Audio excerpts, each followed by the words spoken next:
Muhammad lahir pada tanggal 20 April tahun 571 Masehi, pada saat pasukan bergajah Abraha dihancurkan burung-burung ketika mereka datang untuk menyerang Ka'bah.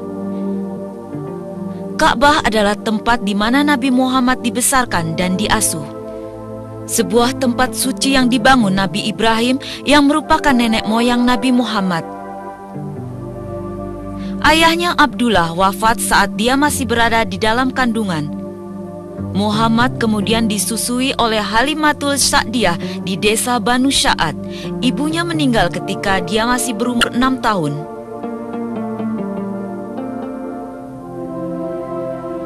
Rasulullah bekerja sebagai penggembala kambing dan menjalankan usaha bersama seorang janda, Khadijah binti Khuwailid, kota Mekah tempat Rasulullah menghabiskan masa remajanya. Di kota ini dia baru berusia 25 tahun ketika menikahi Khadijah yang kala itu usianya telah 40 tahun.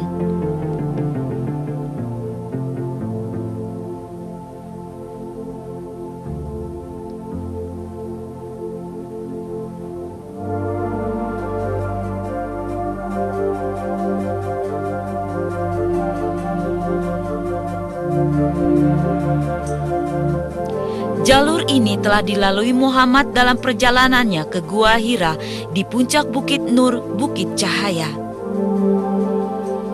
Khadijah membantu suaminya yang tercinta dengan mengirimkan makanan secara teratur.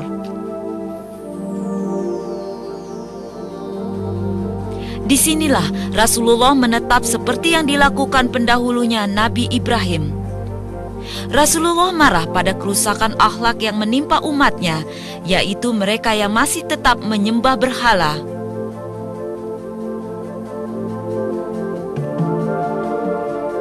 Dia menerima wahyu pertamanya, ayat Iqra, Bismi Rabbikal Ladzi Khalaq, bacalah dengan nama Tuhanmu yang menciptakan.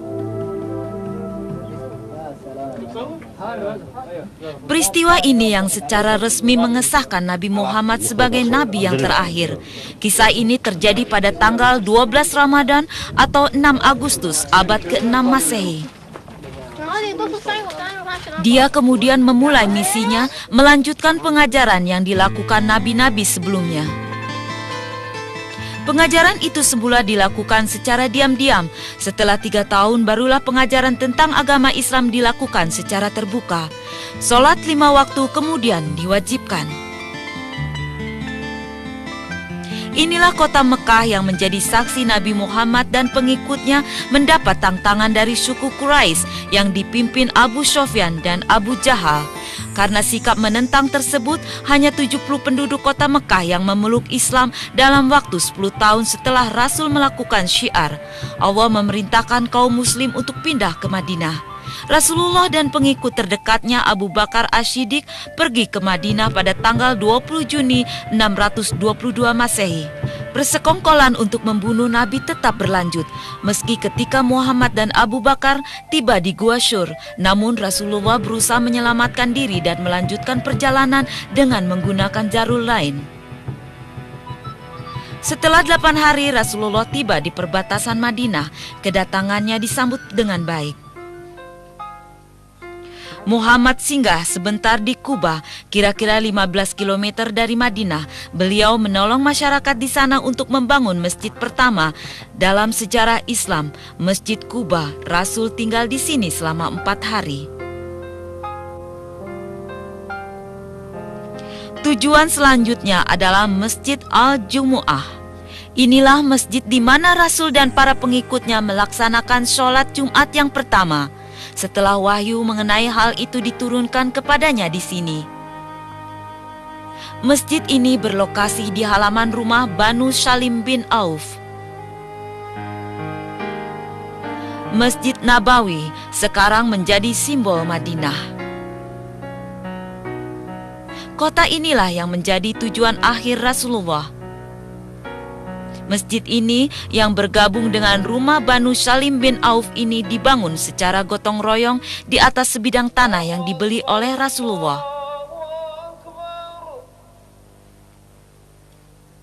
Di masjid inilah panggilan untuk sholat azan diperkenalkan. Bilal bin Rabah diberi kehormatan untuk menjadi orang pertama yang mengumandangkan azan. Di tempat inilah Rasul menjadi imam sholat 5 waktu dan memberikan ajaran-ajaran Islam kepada kaum muslim. Rasulullah juga mempersatukan orang-orang yang datang dari Mekah, kaum muhajirin dan penduduk setempat kaum Ansyar. Dengan demikian Islam terbentuk dengan Rasulullah sebagai pemimpinnya. Setiap gerakan dan aktivitas Rasulullah dicatat dan diingat oleh para sahabatnya. Dari sinilah wahyu-wahyu dan perkataan Nabi disusun ke dalam Al-Quran dan Al-Hadis. Harta benda yang ditinggalkan Nabi untuk membimbing mereka dalam kehidupan sehari-hari.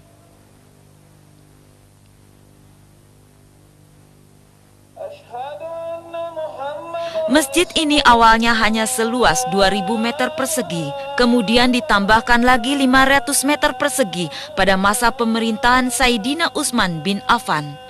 Saat ini di bawah pemerintahan Raja Fat, luasnya mencapai 400.000 meter persegi yang mampu menampung hingga 1 juta orang jemaah sekaligus. Rumah dan makam Rasulullah terletak di dalam masjid.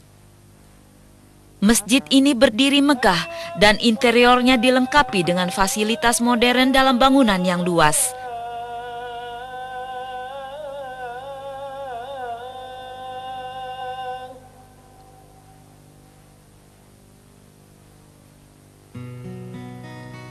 Di Madinah, Rasul menandatangani sejumlah perjanjian dengan Yahudi di bawah perjanjian Madinah. Inilah Masjid Qiblatain. Rasulullah menerima wahyu untuk merubah kembali arah kiblat orang muslim dari Yerusalem ke Ka'bah. Wahyu ini diturunkan setelah kaum muslim bersolat menghadap Yerusalem selama 16 tahun. Rasulullah menerima wahyu ketika menjalankan solat zuhur. 2 rakaat pertama, dia dan jamaahnya menghadap Yerusalem, dan 2 rakaat terakhir mereka bersolat menghadap Baitul Haram. Sejak saat itu, masjid ini dinamakan Masjid Qiblatain, yang berarti masjid dengan 2 kiblat. Masjid ini terletak di desa Bani Sulaiman. Peristiwa ini terjadi pada hari Senin, tanggal 15 Sa'ban tahun 2 Hijriah. Peristiwa ini kemudian diikuti sebuah wahyu yang mengizinkan orang muslim untuk pergi perang dan berpuasa di bulan Ramadan. Perpindahan dari Mekah ke Madinah telah memperkuat Islam secara mengagumkan.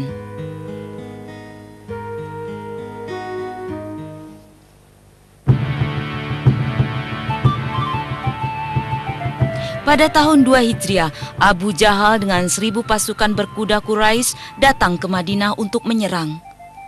Rasulullah berangkat ke Badar dengan 313 orang muslim untuk menghadang mereka sebelum sampai ke Madinah. Peristiwa ini terjadi saat bulan puasa di tahun kedua Hijriah. Kaum muslim lebih dahulu tiba di Badar. Keesokan harinya, mereka berkumpul di depan sebuah oase.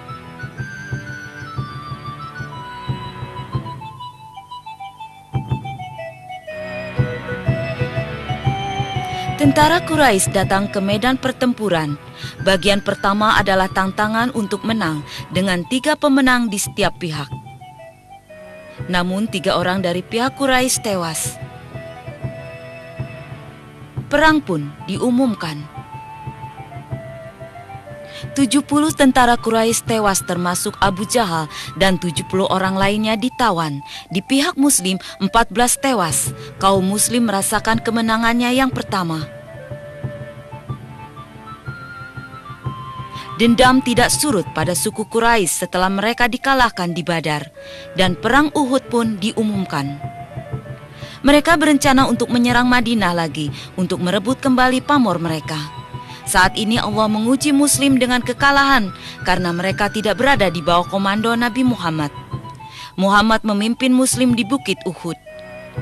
Dalam perjalanan, Abdullah Ubay, seorang pengkhianat yang munafik, berbalik arah dengan 300 orang pengikutnya.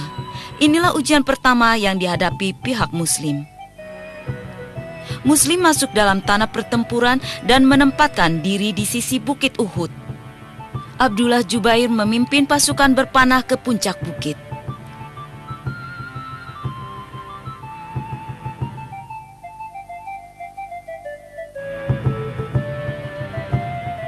Tentara Quraisy dengan kekuatan 3.000 orang dipimpin Abu Sofyan bin Harb. Peristiwa ini terjadi pada pertengahan bulan Syawal tahun 3 Hijriah. Seorang kaum muslim membuat tentara Quraisy kocar-kacir. Melihat hal ini, para pemanah tersebut terkecuali Abdullah Jubair turun dari bukit untuk merayakan kemenangan mereka walaupun perintah belum diberikan. Merasakan hal ini, Khalid bin Walid, pimpinan tentara Quraisy, memerintahkan pasukannya untuk menyerang. Rasulullah dan orang muslim harus mendaki bukit untuk bertahan terhadap serangan.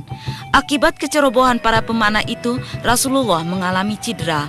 Ketika Abu Sofyan mendaki bukit, Umar bin Khattab dan orang muslim yang tersisa dihimpun untuk menghalangi mereka bergabung dengan Rasulullah.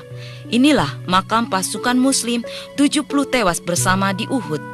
Di antara mereka adalah Hamzah Abdul Muthalib, paman Rasul, dan juga Mus'hab bin Umair, pengibar bendera Islam.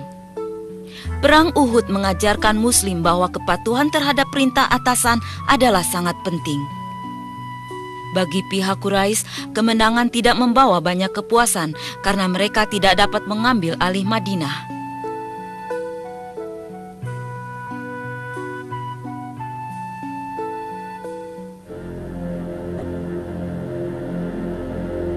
Ini adalah wilayah pertempuran Khandak. Khandak berarti parit. Perang ini terjadi di bulan Syawal pada tahun 5 Hijriah. Sebelum musuh tiba, orang muslim mengadakan pertemuan.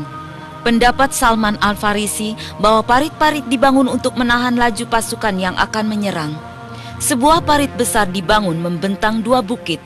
Pekerjaan ini memakan waktu 3 minggu sebelum berakhir. Tentara Quraisy berkekuatan 10.000 orang dan Yahudi Ghafan menyerang dari segala penjuru. Serangan-serangan tersebut dihapuskan oleh tentara muslim dengan kekuatan 3.000 orang. 1 bulan pengepungan di luar Madinah itu sia-sia.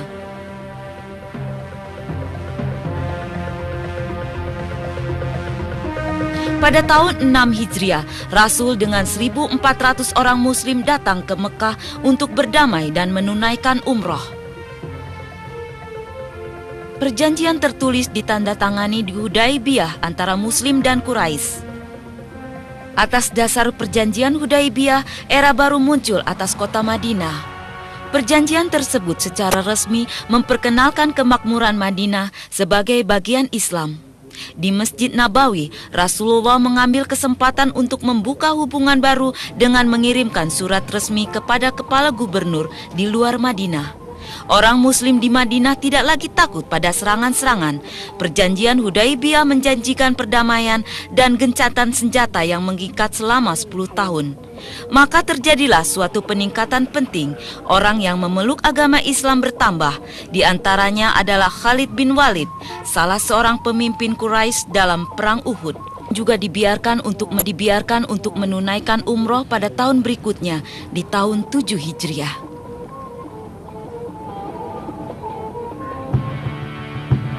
Rasul dengan 1.400 muslim pergi menyerang Yahudi di Khaybar, kira-kira 70 mil barat daya Madinah pada tanggal 7 Muharram tahun 7 Hijriah.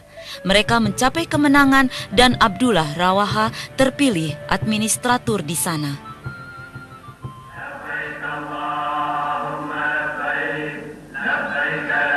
Pada tahun yang sama, Rasulullah dengan umat muslim diizinkan umroh, sebagaimana dalam perjanjian Hudaibiyah. Suku Quraisy membuka kota selama 3 hari untuk mengizinkan orang muslim melaksanakan haji. Rasulullah mengirimkan tentara muslim ke Mu'tah, 1.100 km dari Madinah. 3.000 muslim bertarung dengan 100.000 tentara Romawi pada bulan Jumadil awal tahun 8 Hijriah. Kemenangan ada di pihak muslim, walaupun rintangan yang lebih besar menghadapinya, pasukan Romawi berhasil mundur. Peperangan ini dihasut oleh orang Romawi di kota Basra yang membunuh seorang utusan Rasulullah yang dikirim ke sana. Pembalasan ini adalah balas dendam atas kematiannya dan mempertahankan kewibawaan Islam. Pada bulan Ramadan tanggal 10 tahun 8 Hijriah, Rasul dengan 10.000 muslim menyerbu Mekah. Tindakan Rasulullah ini karena Quraisy melanggar perjanjian Hudaibiyah. Abu Sufyan memimpin sejumlah orang Mekah untuk memeluk agama Islam. Tidak ada pertumpahan darah di sini.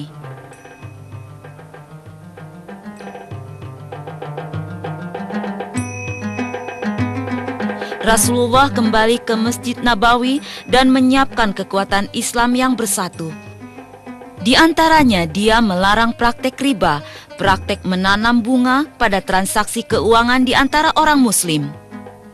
Pada permulaan bulan Muharram tahun 9 Hijriah, peraturan tentang zakat atau sedekah dilakukan oleh Rasulullah untuk menguntungkan pihak Muslim. Pada tahun yang sama, masyarakat Madinah melepas keberangkatan Rasul dan sejumlah tentara Muslim ke Tabuk, 700 km dari Madinah untuk berperang dengan tentara Romawi. 30 pasukan Muslim di bawah pimpinan Rasulullah memukul mundur pasukan Romawi. Rasulullah kembali ke Madinah dan mulai menerima para duta besar dari negara-negara lain. Arafah, tempat Rasul memberikan khutbahnya yang terakhir bagi umat saat dia menunaikan haji perpisahan. Khutbah itu dibawakan oleh Rasulullah tanggal 9 Zulhijjah tahun 10 Hijriah. Tidak ada yang mengira bahwa 3 bulan setelah peristiwa ini Rasulullah kembali kepada Allah Sang Pencipta. Ini adalah makam Rasulullah. Pada senja hari tanggal 12 Rabiul Awal tahun 11 Hijriah, Rasulullah wafat pada usia 63 tahun.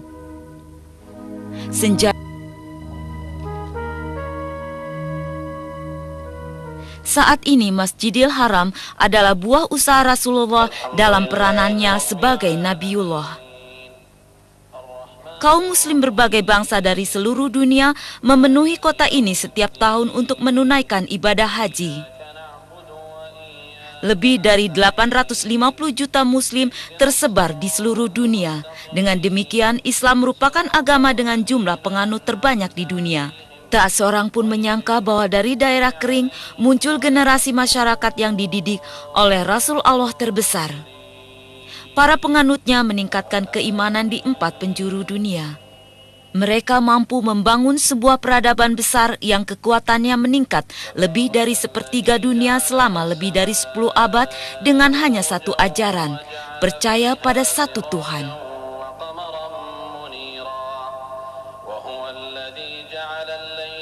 Rasulullah meninggalkan 9 istri, termasuk Khadijah dan Zainab yang wafat saat beliau masih hidup. Semua istri Rasul adalah janda, terkecuali Aisyah. Semua kisah itu berawal di sini, tempat kelahiran dan tanah pertempurannya untuk membela agama Allah. Dan beliau, Muhammad bin Abdullah, contoh peran terakhir bagi umat manusia yang mengakhiri perjuangan para pendahulunya untuk menjaga kebenaran sejati.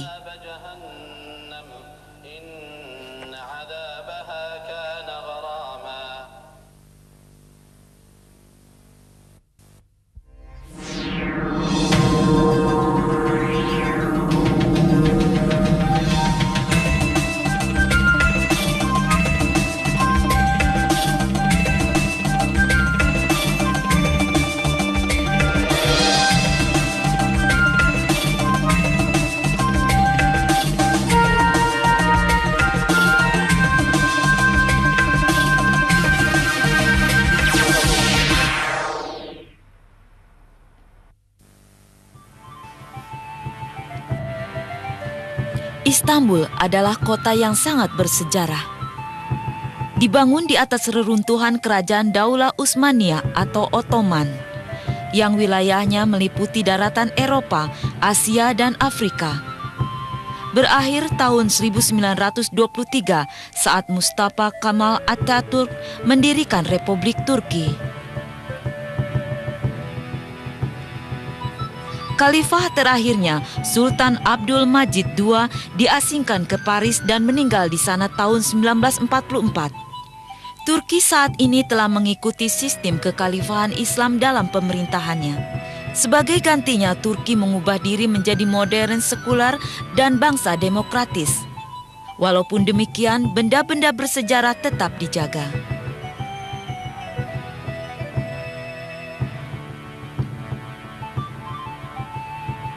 Lambaian bendera di Istana Topkapi seakan mengundang wisatawan untuk berkunjung dan menengok sejarah Islam. Menurut catatan sejarah, Istana Topkapi dibangun dengan panggung-panggung dimulai sejak Sultan Muhammad Fatah berkuasa sejak sekitar 1478. Istana ini telah menjadi tempat kediaman sultan-sultan dinasti Umayyah selama antara abad 15 sampai abad 19. Sebanyak 4.000 orang tinggal di dalam istana selama masa keemasan Kerajaan Daulah Utsmaniyah. Ini juga merupakan simbol kebesaran kerajaan yang kekuatannya mencapai 3/4 dunia. Sayangnya pada akhir abad ini, semua yang tertinggal hanyalah sejarah.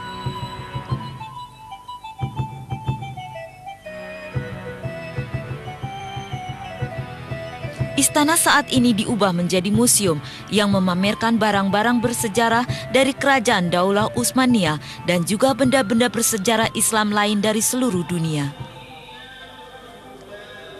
Saat ini, Topkapi adalah salah satu dari museum-museum terbesar di dunia dengan koleksi benda-benda bersejarah terbanyak.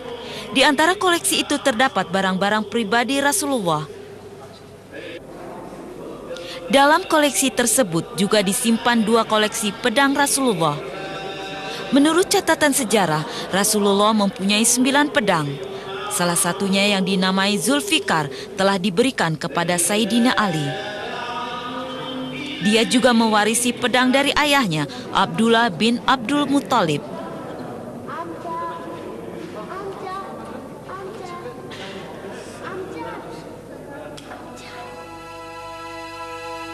Ini adalah cetak telapak kaki Rasulullah. Cetak kaki ini dibuat oleh seorang bangsawan Arab kepada salah seorang Sultan Ottoman. Cetak kaki ini diambil dari batu di Palestina.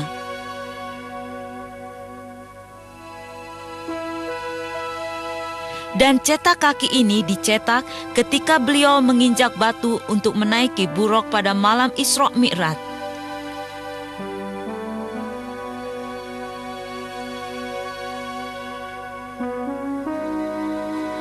Wadah ini berasal dari makam Rasul.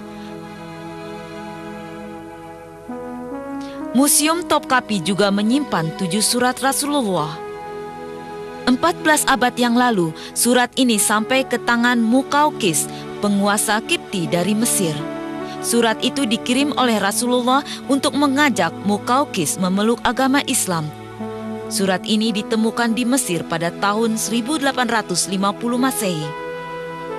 Surat itu berukuran panjang 15 cm dan lebar 16 cm, terdiri dari 12 baris yang ditulis di atas kulit binatang dan memperlihatkan tanda Rasul.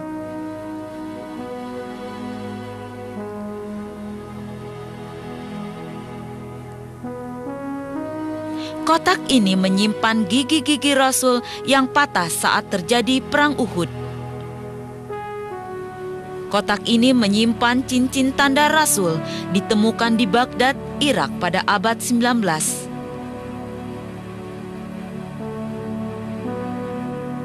Salah satu jubah Rasulullah juga tersimpan di dalam wadah ini.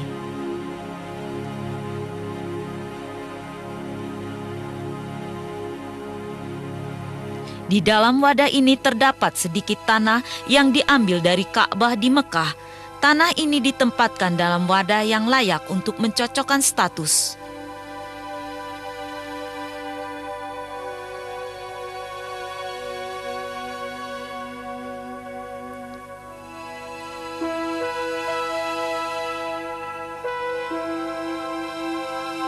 Dalam 2 wadah ini tersimpan 2 helai rambut Rasulullah. Jumlahnya seluruhnya ada 60 helai yang tersimpan dalam museum. 24 helai dari total seluruhnya tersimpan dalam kotak yang berlapisi emas dan perhiasan.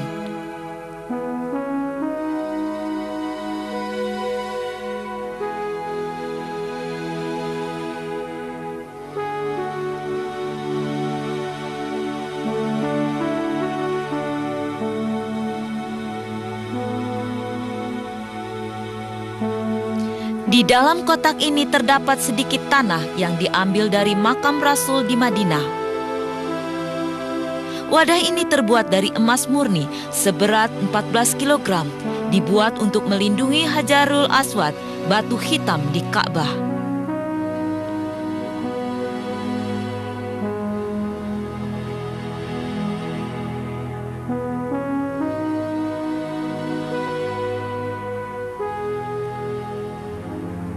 Selain koleksi Rasul, terdapat juga koleksi barang-barang pribadi para sahabat dalam museum ini. Ini adalah pedang Sayyidina Abu Bakar, khalifah pertama yang juga mertua dari Rasulullah.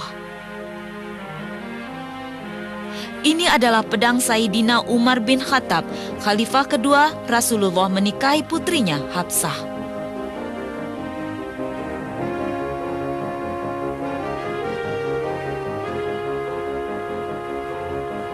Yang ini pedang Sayyidina Utsman bin Affan, khalifah ketiga, dia adalah menantu Rasul.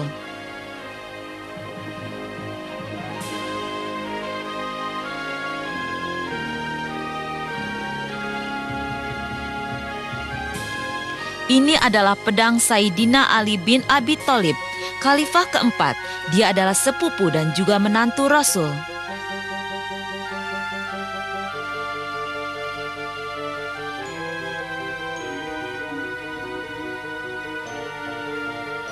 Pedang-pedang sahabat yang lain seperti pedang Abu Hasanah, ahli kitab Rasul juga tersimpan dalam museum ini.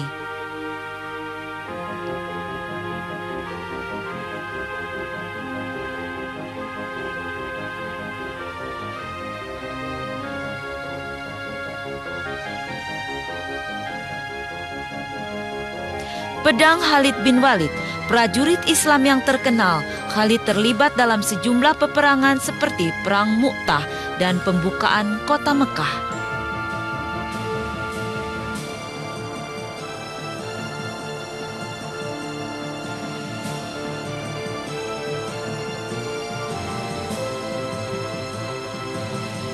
Pedang Ammar bin Yasir, juga sahabat Rasulullah.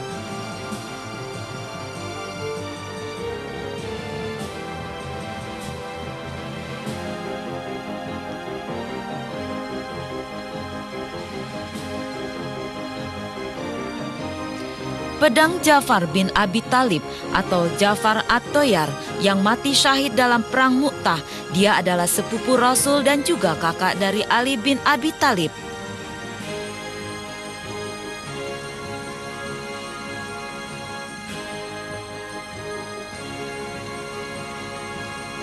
Museum Topkapi juga memperlihatkan sistem pembuangan air dari atap Ka'bah. Talang itu terbuat dari kayu berlapiskan lempengan emas dan dihiasi dengan kaligrafi ayat-ayat suci Al-Quran. Setiap sudut Ka'bah sangatlah berharga bagi kaum muslim.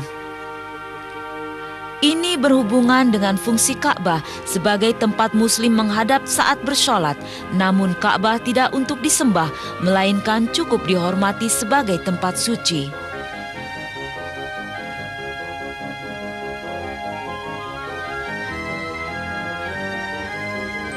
Ka'bah memiliki banyak kunci. Kunci-kunci itu selalu diubah dari waktu ke waktu. Sejak dahulu keturunan Syaibi diberi kehormatan untuk memegang kunci Ka'bah. Di musim ini juga diperlihatkan gembok-gembok Ka'bah, semua menunjukkan keunikan seni Islam. Ini adalah papan yang diambil dari pintu Ka'bah. Peninggalan yang tersimpan di sini adalah benda bersejarah yang berharga bagi Muslim.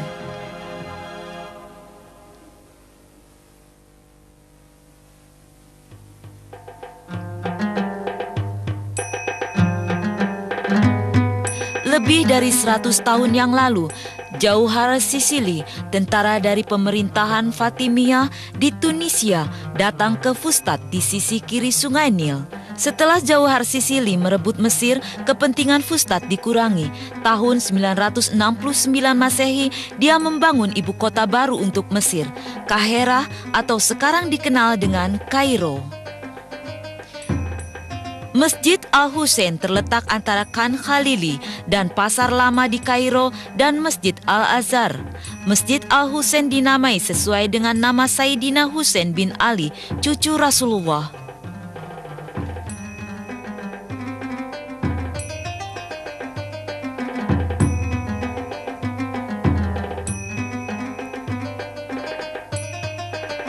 Masjid Al-Husain juga memiliki sejarah yang beragam. Pada tanggal 10 Muharram 61 Hijriah terjadi peperangan antara Husain bin Ali dan Yazid bin Muawiyah di Karbala, Irak. Sayyidina Husain tewas dalam peperangan. Kepalanya dipenggal dan dibawa ke Damaskus untuk diperlihatkan pada Yazid. Namun, para pengikutnya mampu membawa kembali kepala tersebut ke Mesir dan menguburkannya di masjid. Setelah peristiwa itu, tidak hanya masjid yang dinamai Al-Husain, tapi juga tempat di sekitarnya disebut dengan nama yang sama.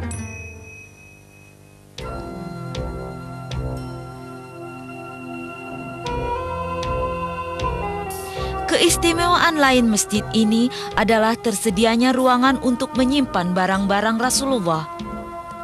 Koleksi ini dibawa oleh serdadu Muslim selama Perang Suci. Dilihat dari sudut sejarah, koleksi ini membuat masjid tampak unik.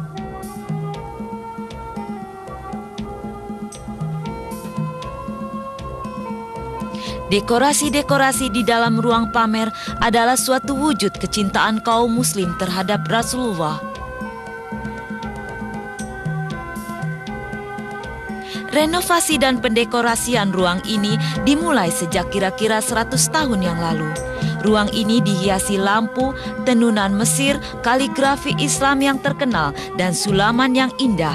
Mesir terkenal akan keindahan dan keunikan sulamannya.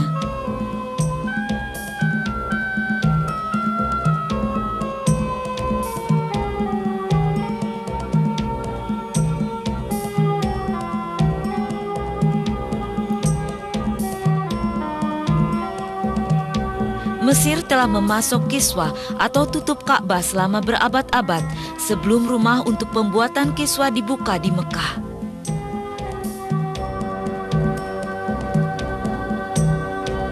Kaligrafi tulus ini sangat rapi dan sulamannya sempurna.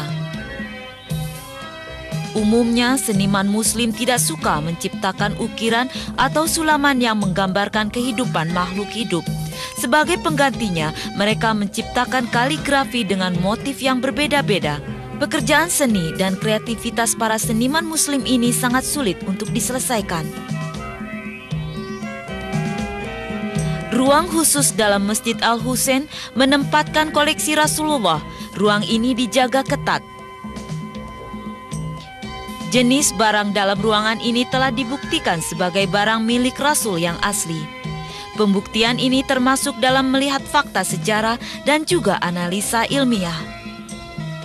Syekh Ahmad Ridwan Abdul Khair adalah imam masjid. Dia mengamankan barang-barang yang tersimpan dalam masjid. Bismillahirrahmanirrahim. هذه القطعة البارزة من هذا الجانب هي عبارة عن قطعة من عصاية الرسول صلى الله عليه وسلم، وهي من شجر الشوجب، وهو ينبت في المدينة المنورة أو في بلاد الحجاز عموما. وقد أجرينا عليها التحاليل الكيميائية فثبت أنها قطعت من أصلها في عهد الرسول صلى الله عليه وسلم، فالعلم يؤيد السيرة والتاريخ في نسبة هذه العصاية إلى الرسول صلى الله عليه وسلم. هذا اللون البيج هذا هو قطعة من قميص الرسول صلى الله عليه وسلم. الخيوط التي أعلى هي للحفظ والحماية، إنما القميص هو هذه القطعة.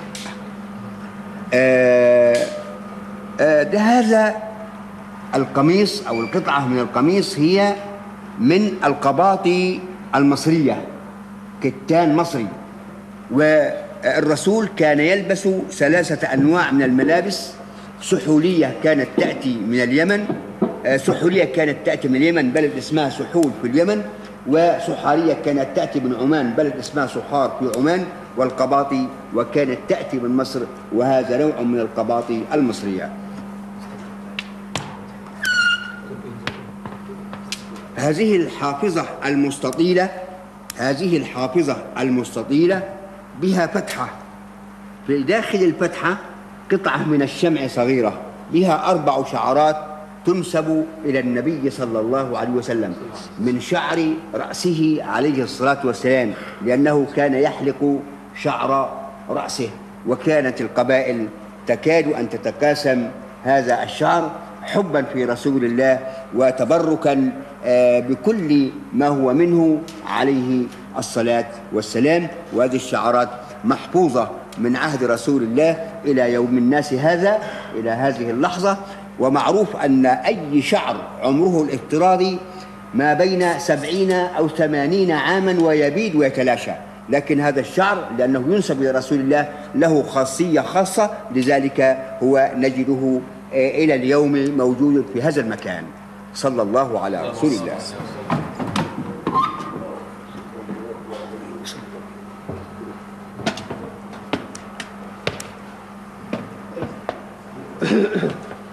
الذي أمامنا الآن مكحلة ومرود.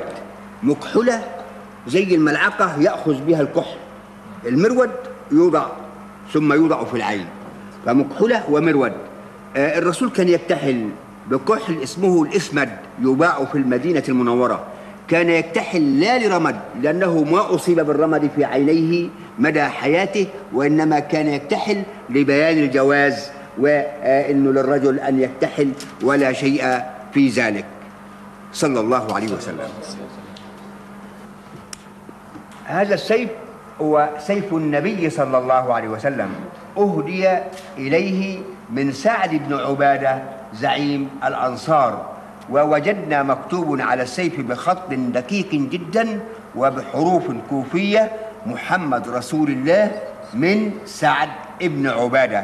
فالعلم يؤيد السيرة النبوية ويؤيد التاريخ على أنه هو سيف رسول الله صلى الله عليه وسلم.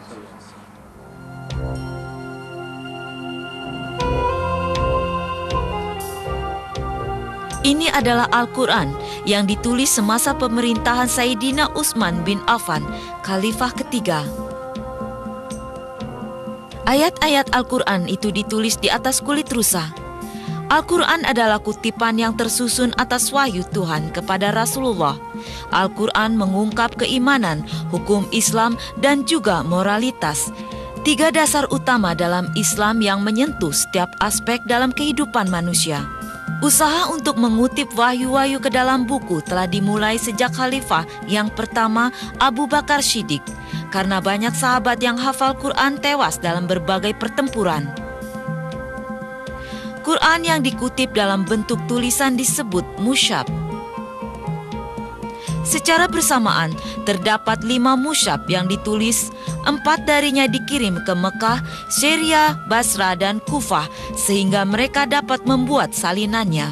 Mushaf yang lain tersimpan di Madinah untuk digunakan Sayyidina Utsman. Salinannya itu disebut mushaf Imam. Seiring perjalanan waktu, Quran disalin dari 5 yang asli dan tersebar ke 4 penjuru dunia.